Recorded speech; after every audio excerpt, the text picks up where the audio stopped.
I hate War Thunder. There are so many people in the War Thunder community that understand what I'm saying. They hate War Thunder, and yet they keep coming back to it. Gaijin constantly drops updates that are, let's be honest, dog shit. And content creators, they keep, making content about the game. They'll even make videos bitching about it. But one of the things I've always had difficulty figuring out was, why does this game fucking suck? Why do I hate it so much? And I think it comes down to two words. And I think if you play War Thunder, you know these two words all too well. Russian bias. Let me explain. Let's start with the previous update. The last update added a lot of anti-air to America, Germany, Japan, and shockingly Sweden, which of course has a Sweden main. Love to see it. But after that, then the next update, they decided to give Russia their own top tier anti-air. And if you look at the stats on screen, I don't think that you should be surprised to see that Russia's anti-air is better in every fucking way than any other nation's anti-air, even China's. The Buck M3 gets a velocity of 1,550 meters a second. That's pretty fucking fast. A TNT equivalent of, get this, 45 kilograms. That's a big fucking explosion. And even more bullshit is the trigger radius of 25 meters. If you never played War Thunder, you may not understand why this is a big deal. So allow me to explain. One of the most effective ways of dodging top tier anti-air is a technique called multipathing, which essentially means that you're flying close to the ground and you're moving left, you're moving right, trying to get the missile's guidance to overshoot and crash into the ground before it hits you. Because of these stats that the Buck M3 has, essentially it doesn't matter if you multipath successfully, it will knock your wing out, or it'll knock out your chassis, and you're dead anyway. This is bullshit. Like, okay, let me give you direct examples here. This right here is the American top tier anti-air with AIM 120s and an AIM 9Xs. These are fucking good. Look at the stats here. They're nowhere close to the Russian stuff. Fuck it, you know what? Let's look at China. China doesn't even get that. Look at the stats here. What is this, Gaijin? What the fuck? Now I hear you saying, lethality, that's just a coincidence. Look, they have to do this for Russia because NATO's just so strong. Okay, fine. Let's use a different example. The AH-64E and the Mi-28NM. Both of these are brand new helicopters that were just added to War Thunder via the last update. Both of them have IRCM blocks, but only one of them has a smaller hitbox for the IRCM block. And you may be shocked to find out that no shit, it's the Russian one that has the smaller hitbox for the IRCM block. Meanwhile, the American one, yeah, fucking hit that shit. Yeah, go ahead. Here's the X-ray model. Here's the X-ray picture. Go ahead and hit that IRCM block with a fucking 50 cal, you fucking loser. You're not going to be able to. Oh, lethality, you're just talking out your ass again. All right, you know what? Fine. Let's talk about the weaponry of these two helicopters. We'll start with the AH-64E's weaponry.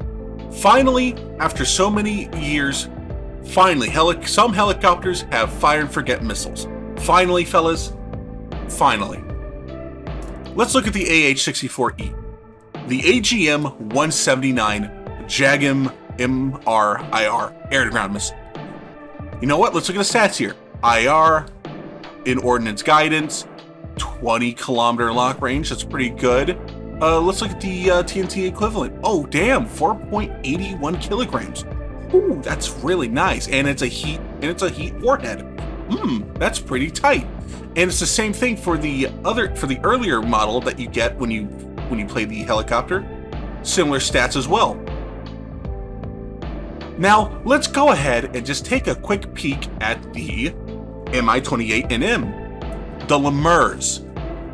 These have IR, in ordnance guidance, as well as GPS lock. Lock range of 20 kilometers. That's pretty similar to what we had before. Oh, what's this? A TNT equivalent of 19.2 kilograms. And instead, it's a SAP-HE round instead of a heat round. Now you may think, oh, lethality. What's the big deal with that? Well, the big deal is that thanks to the explosive equivalent, the TNT equivalent, you can overpressure every tank in the game with these missiles. And the best part is, you don't even have to expose yourself. You just need to hover above the helicopter pad, aim up a little, go onto your map, and just fire. That's wild. You can't do that with the other missiles. You know what? And maybe you're saying, oh, lethality, you're talking shit again. Well, you know what? I decided to compare it to China's fire and forget missiles. Nowhere the fucking same. Granted, the Chinese missiles are a little bit better than the American ones. However, they still, of course, they only play second fiddle to Russia. This is insane to me. This is wild. How is this acceptable?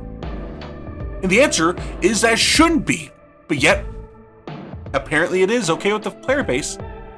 Oh, lethality, come on, you're just bitching, you gotta get good at the game. Fine. I got one more example that you cannot deny.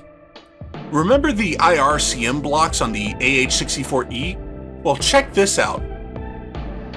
This right here is the Strela SAM unit. It shoots missiles. Watch. I currently have an IR lock. So I fire. Got a hit, it'll go down. I hit its tail. But the main thing is, I used IR lock to take it down. So, here's the question, lethality. How is it that this 10.3 BR rated SAM system, how could it possibly take out an AH-64E, which is at a BR of 13.0? Well, let me show you. As you can see here, its guidance mode is set to IR, infrared for those who don't know.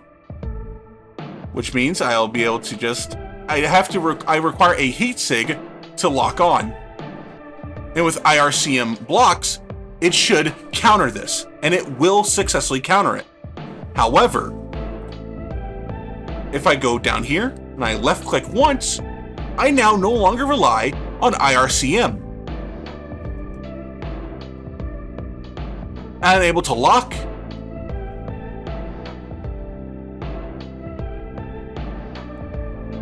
Hold on. And hit! I didn't think that was going to hit for a second there. But this is my thing. This is a 10.3 BR SAM system, and it can counter the 13.0 attack helicopter. And what's stupider is that this button right here that lets me change the guidance mode is not available for other SAM systems. What the fuck?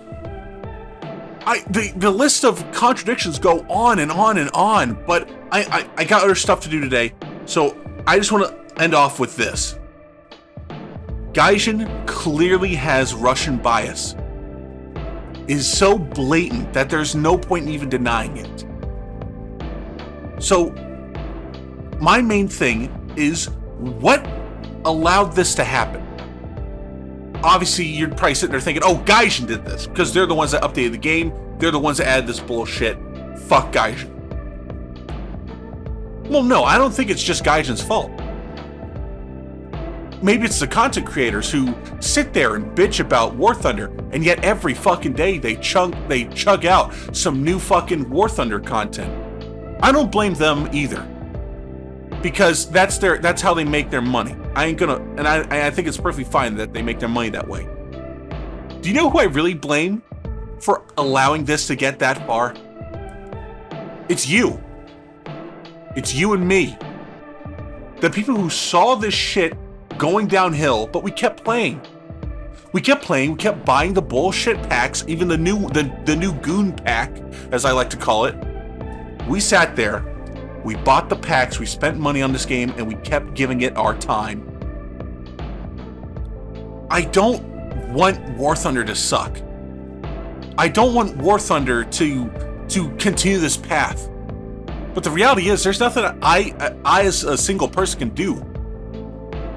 Except for one thing. And it's the one thing that I know that'll actually get Gaijin to listen.